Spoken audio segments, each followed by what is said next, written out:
of Los Angeles on the Fox lot getting ready for the Super Bowl. Got a couple of stories for you on mask insanity and COVID insanity out here. But first, bet $5 on the winner, Bengals or Rams, of the Super Bowl come Sunday, and you can win $280. That is a 56-1 payout. All you have to do is go to FanDuel.com/Clay. That is FanDuel.com/Clay. A $5 bet turns in to $280. You have a friend, maybe a girlfriend. It's the day before Valentine's Day. You got a friend, girlfriend, side chick, whoever you might have out there. You have her take the other side, and you're guaranteed $280 for just a $5 wager. That's $10, guaranteed to get $280. That's a great Valentine's Day meal. Why not go get signed up today at FanDuel.com/Clay. That is FanDuel.com/Clay. All right, Brian Flores. Got a lot I want to talk about with you. Got my list here. Brian Flores, the Auburn mess with Harsin, Stacey Abrams exclusive story that we got at Outkick, Blue States going after masks, Lincoln Riley going to war with Oklahoma people, Ivy League supporting transgender swimmer, and Arch Manning is down to 4 different schools. That is all of the things that I am going to talk about in today's program. But I want to start with this insanity before I get into everything surrounding Brian Flores and the absurdity of his lawsuit. I'm in LA right now. In my LA hotel, I am allowed to go as an unvaccinated person. I'm allowed to go to the bar. I am allowed to stay in the hotel, to ride elevators, to go everywhere inside of the hotel, but I'm not able to go to the restaurant inside of the hotel. Now, I am getting tested daily. I have to get a negative test in order to come onto the Fox lot right now. So I went to the restaurant last night and I showed them my negative test and they let me in. But think about how stupid this is and how anti-science it is. I can sit at a crowded bar in the lobby. I can stay at the hotel. I can ride the elevator, obviously, to get to my room. I can go inside and outside of the hotel, but I'm not allowed to go in the restaurant. What kind of logical sense does that make? Crowded bar in the hotel, fine. Staying in the hotel, walking all around in the lobby, fine. Riding the elevator with a crowded elevator, if necessary, up to my room, fine. Going to the hotel restaurant, not fine. This is all madness, all right? And it's also madness what Brian Flores has done. So yesterday we talked about the fact that Lovie Smith had been hired, and I hadn't yet seen the statement that Brian Flores released with his attorneys. This is the statement. I want to read it for you. Mr. Flores is happy to hear the Texans have hired a black head coach, Lovie Smith, as Mr. Flores' goal in bringing his case is to provide real opportunities for black and minority candidates to be considered for coaching and executive positions within the NFL. However, we would be remiss not to mention Mr. Flores was one of 3 finalists for the Texans head coach position, and after a great interview and mutual interest, it's obvious the only reason Mr. Flores was not selected was his decision to stand up against racial inequality across the NFL. It's obvious? What an insult that is to Lovie Smith, because you are saying that Lovie Smith, who went to a Super Bowl and won his division with the Bears, was not able to get this job over Brian Flores on his own. This is stupid. All right, and I told you this when it happened. I said, whoever advised Brian Flores to file this lawsuit while there were still 5 head coaching jobs open and while he was a finalist for the Houston Texans job was an imbecile. Because Brian Flores was on track, I actually agree with this statement, to probably be hired by the Houston Texans, but for the fact that he sued the NFL. And once you sue the NFL, a lot of teams don't want to buy a lawsuit, right? They don't want to hire somebody who is suing their organization. So whoever advised Brian Flores in this case made an awful decision of legal advice, because Brian Flores was going to get the job with the Texans, likely worth tens of millions of dollars potentially, on getting that job, 2 NFL jobs by the age of 40, by the way. Instead, the Texans hired Lovie Smith, potentially, maybe because they were otherwise going to hire Brian Flores, and at the last minute they decided to go with Lovie Smith because of the lawsuit. But arguing that it was obvious you would have been hired over Lovie Smith is a bad look for Brian Flores. This entire lawsuit was a bad look for Brian Flores. He made an awful decision to file this lawsuit. I think he may well have cost himself a head coaching job, and now he has painted himself into a corner where many other NFL teams are unlikely to hire him because of the lawsuit. He has Colin Kaepernicked himself. Whether you love or hate Colin Kaepernick, as soon as he sued the NFL, he was unlikely to ever get a job in the NFL because most employers won't hire someone who is suing them, okay? That's what's going on now with Brian Flores. He's unlikely to recover substantial dollars. He has created a massive issue for himself and potentially cost himself tens of millions of dollars by taking bad legal advice. Now, the lawyers themselves don't have a lot to lose here. They get to file a lawsuit. They get all of the attention that comes with filing the lawsuit without any significant employment consequences in the same way as Brian Flores. I told you, I was one of the only people in media who told you the minute that this lawsuit came out, I went and read it and I said he didn't actually lay out any claims of racial discrimination. And now, if you look at the overall situation, there still are no claims of racial discrimination.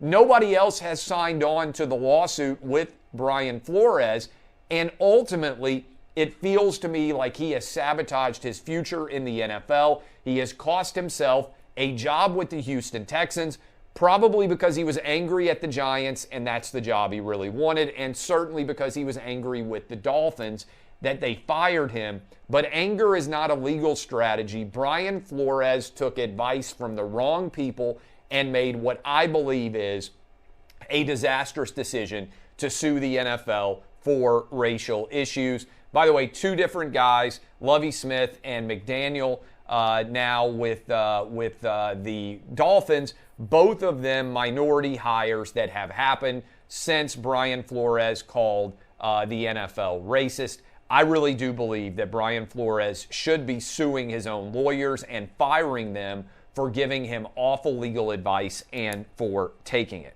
We haven't talked a lot about this Auburn situation, but my goodness, Auburn is a mess right now. They are attempting to find reason to fire Brian Harsin for cause, and right now they are leaving him hanging out on the proverbial vine while they conduct this massive investigation to see whether they can fire him for cause. For those of you out there who might be saying, okay, what's the difference between being fired for cause and being fired for without cause, and what is that distinction from a legal perspective? Well, if you end up getting fired for cause, Auburn would have no responsibility to pay you out the rest of the money owed on your contract. This is what the University of Tennessee did to Jeremy Pruitt. They would have owed him $11 million. Instead, they said, you violated NCAA rules, so we are moving on from this. We are not going to end up charging you, giving you any of this payout. If you just lose a lot of games, that's not for cause, okay? It's not for cause if you are just bad at your job. For cause requires you to violate terms of your contract other than wins of losses. And right now, if Auburn fired Brian Harsin just because they were tired of him, they would owe him $18.3 million. So what seems clear to me, based on the statements that have come out from Auburn University, is they want Brian Harsin gone, but they aren't willing to fire him and have to pay $18 million. Now, who would be in line to potentially get the Auburn job? Hugh Freeze, maybe Lane Kiffin, both with big buyouts. I think they would look at Kevin Steele, who they wanted to hire. Some of the boosters did last time. And I'll just toss you out a name here. Maybe Kendall Briles. If you're interested in hiring inside the SEC, a guy who has had success on the offensive side of the ball, young, would have had and could have had the Miami offensive coordinator job, has been very good with Sam Pittman. Just toss him out as a potential maybe also Barry Odom, defensive coordinator at Arkansas. There aren't a lot of people that would actually be in the mix for this job. So just think about where things could go, especially now that Hugh Freeze and Lane Kiffin have already agreed to extensions. Auburn's in a mess here. It's amazing how much of a mess this is. Derek Mason took way less money to go take the defensive coordinator job at Oklahoma State because of the noxious environment that existed at Auburn with Brian Harsin. Stay tuned. This is a mess going forward to see what exactly might happen. Earlier today, I'm on the West Coast. I wake up and Outkick has been tipped off. I got emailed a bunch of photos of Stacey Abrams not wearing a mask inside of this Georgia elementary school that she visited. You'll recall a viral photo that went out of Stacey Abrams with a huge crowd of kids surrounding her. Stacey Abrams was the only person not wearing a mask, and she tried to argue that this was an example of racism, that it was shameful for people to turn this into a story, that it was just a photo, right? It was a relatively short period of time. But all of those photos that Outkick has distributed demonstrate that Stacey Abrams, obese adult at 48 years old, under far more danger of COVID than any of those children, that she was not wearing a mask for the entire visit to that elementary school. All the teachers and all of the students wore masks, even when they were speaking. Stacey Abrams did not. Rules for thee, not for me. The hypocrisy that exists right now when it comes to school mask mandates and Democrats, whether you're the mayor of Los Angeles, whether you are the mayor of San Francisco, Eric Garcetti, London Breed, those two mayors who went to the Rams 49ers game here in LA, where I am right now, whether you are Governor Gavin Newsom or whether you are a Georgia candidate for governor for the Democratic Party, as Stacey Abrams is, this is an absolute body blow to her campaign, because the vast majority of Georgia voters do not believe that kids should be wearing masks, and they certainly don't believe that politicians should have one rule for them and one rule when it comes to what is going on for everybody else. This is a major issue for Stacey Abrams. She should apologize if she were actually smart in running this campaign. She would come out and apologize to the entire state of Georgia for not wearing a mask all day, and she would say, we need to end mask mandates for kids, because why would you not have to wear a mask and those kids and those teachers would? It is a big failure by Stacey Abrams. Thanks to our sources who sent me those photos. If you haven't checked them out, they are going to be everywhere, with Outkick providing a monstrous amount of media attention, as we are going to be cited and are being cited by different media organizations all over the country with those series of photos proving that this was not just a momentary photo op when Stacey Abrams took off her mask. She was not wearing a mask all day. The hypocrisy is staggering. She deserves to be held accountable for it. Arch Manning.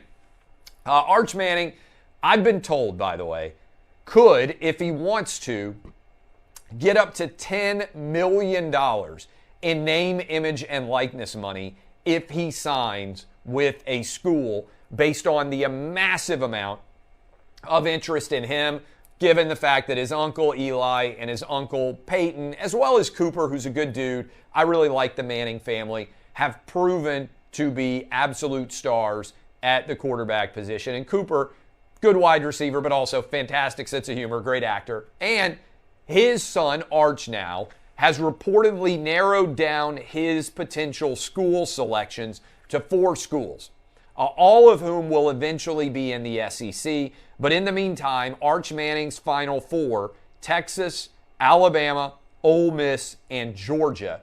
And again, I am told that Arch Manning could get up to $10 million guaranteed in name, image, and likeness before all is said and done here. Again, Arch Manning's final 4, Texas, Alabama, Ole Miss, and Georgia. I'm going to put up a poll when I finish this program here and ask you, where do you think Arch Manning should go? Obviously, Texas is headed towards the SEC. Texas, Alabama, Ole Miss, and Georgia. Did you see the quotes from Lincoln Riley? He was just on downstairs here with my boy Colin Cowherd. I'm out on the Fox Sports lot in L.A. Lincoln Riley told Cowherd, "We didn't take players from Oklahoma. We took players from the transfer portal. Those players and their families had to make a decision to stay at that university or to enter the portal where they could be recruited by anybody." Yeah, that's not going to work for Oklahoma fans. Oklahoma fans are furious at Lincoln Riley. I have not seen a coach leave and take as many top players, quarterback, top recruits, and more, since Lane Kiffin left Tennessee and also went to USC. So look, the burn the village behind me approach of Lincoln Riley, how rapidly he decided to leave, everything that went into the larger context of this decision, I totally understand why Oklahoma Sooner fans are furious at him. And I said this when Lincoln Riley made the decision to leave. I don't believe Lincoln Riley would have ever left Oklahoma if they hadn't joined the SEC. Now, you can say that that's a smart decision because USC is a big-time program and they have proven, if you go back to the Reggie Bush, Matt Leinart, Lindell White era with Pete Carroll, that they can dominate in the Pac-12 in a way that Oklahoma is certainly unlikely to dominate in the SEC. And I think what really happened was Lincoln Riley looked around and said, wait a minute, how are we going to rank at Oklahoma in the SEC? You're not going to be one of the top two schools in the SEC like Oklahoma was with the Big 12, right? Whether you love or hate them, Oklahoma and Texas were the two biggest and best members of the Big 12. They are now going to the SEC. They will be top half members of the SEC, but they're not head and shoulders above everybody else in the SEC. And so Lincoln Riley knew competition was about to get stepped up, that his overall quality of player relative to the conference was going to diminish. Remember, Oklahoma has not recruited like LSU, like Alabama, like Texas A&M, like Auburn, like all of the top programs Florida and Georgia have in the SEC, even Tennessee. And they were not going to have a massive competitive advantage any longer. So he made the decision to bail on Oklahoma. And these answers about how they're not recruiting against Oklahoma, I just don't think Oklahoma fans are really buying them very much. This is amazing. I don't know how many of you saw Dr. Lena Wynn, who has been one of the foremost proponents of arguing for shutdowns, for lockdowns, for kids being mandatory vaxxed, for every kid wearing a mask. But wildly, last night on CNN, she walked it all back, and it was in concert with an intriguing decision. Did you notice New York, Delaware, Connecticut, and Oregon, 4 blue state governors suddenly said masks don't make a lot of sense in schools? The science hasn't changed. I have been arguing, based on the science, for over a year now that masks in schools made no sense. Some of you will remember I went and spoke at my local school board in August, had a monster discussion there along with many other parents saying the data and the science is clear, masks make no sense, okay, in schools. In general, masks make limited sense, but in schools in particular, there's been shown to be no benefit. That's across the nation. I'm right now in LA. LA has had a mask mandate for schools. Orange County has not necessarily. Mask mandates have made almost no impact, okay, in terms of the overall rate of COVID. Where I live in Nashville and Williamson County, if you're familiar with the area, Nashville versus Franklin and Brentwood. I live in Williamson County. My kids go to public school there. The argument that masks make sense is completely refuted by the data coming out of Davidson County versus Williamson County. There is no way to support it at all, okay? This is beyond a shadow of a doubt. It's not remotely arguable. And now, out of nowhere, suddenly all of these states, New Jersey, Delaware, Connecticut, and Oregon, are coming out and saying, you know what? It doesn't make sense to continue to mandate masks. What's going on here? A couple of things. One, Jeff Zucker got fired. Maybe he was a foremost proponent of masks, and now people feel like they can actually be honest. The other thing that happened, and I think this is pretty significant, the other thing that happened beyond a shadow of a doubt is the polls have moved in a monstrous direction towards sanity and towards your boy who's been sharing the facts and the data with you for 2 years now on COVID, has been arguing that masks make limited, if any, impact and zero impact based on the data in schools. And suddenly, everybody is lining up and acknowledging that I was and have been, along with many other people, Clay and Buck Show, driving the train on this, that there was nowhere that made sense when it comes to the overall rates of COVID going forward. There's no way to justify masks whatsoever. Finally, I'm about to hop on the Outkick 360 here. I will also be live on Fox Bet Live in a little over an hour. Super busy schedule out here. I was on Tucker last night. I hope you saw me. I'm scheduled right now to be on Hannity as well tonight. So many different moving parts, but I appreciate all of you for supporting all of Outkick. And again, encourage you to go check out our Stacey Abrams story, our exclusive featuring pictures from inside of that school that are ricocheting across everywhere on the internet. The Ivy League, another story. My guy Joe Kinsey at Outkick has done a phenomenal job of covering this. The Ivy League has stated that a transgender male swimmer who is poised to set all-time records in women's swimming is going to be able to swim in the Ivy League championships. That is going to be a reality.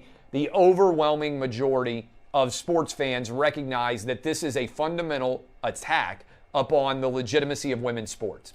Because if you allow biological men to compete against women, particularly biological men who were members of the men's swimming team at the University of Pennsylvania, and allow this individual who decides that he is now a woman to set all-time records in women's athletics, it is a fundamentally direct assault upon the idea of women's athletics.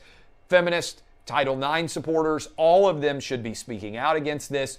Amazingly, Outkick is almost the only voice in all of sports to be having this conversation. It is an indistinguishable and unmitigated disaster that this lie has allowed to fester, that the greatest women's swimmer of all time could be a biological man, represents an existential threat to women's athletics. And I would just go back to one of the Penn women's swimmers who spoke out to Outkick and said, I hope if I have kids one day that I am going to have boys, because if I have girls and transgender athletes, males deciding to become women, are allowed to compete against them, it will destroy all of women's athletics. Ask yourself why the ESPNs of the world are not covering this story, and why all of those women felt like they could speak to Outkick and we would honestly cover them and give them legitimate coverage and honest treatment.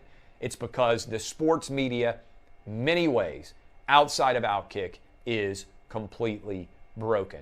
I love all of you. Get your bets in. $5 to get back $280. All you have to do is go to FanDuel.com/Clay. That is FanDuel.com/Clay. This has been Outkick the Show. I will be live with you tomorrow. I'll be live with you, I think, on Hannity tonight. And I'm about to be live on the Outkick 360 as well as on Fox Bet Live here in a little over an hour, breaking down Super Bowl gambling. Thank you for hanging out with us. DBAP, unless you need to SBAP. This has been Outkick the Show.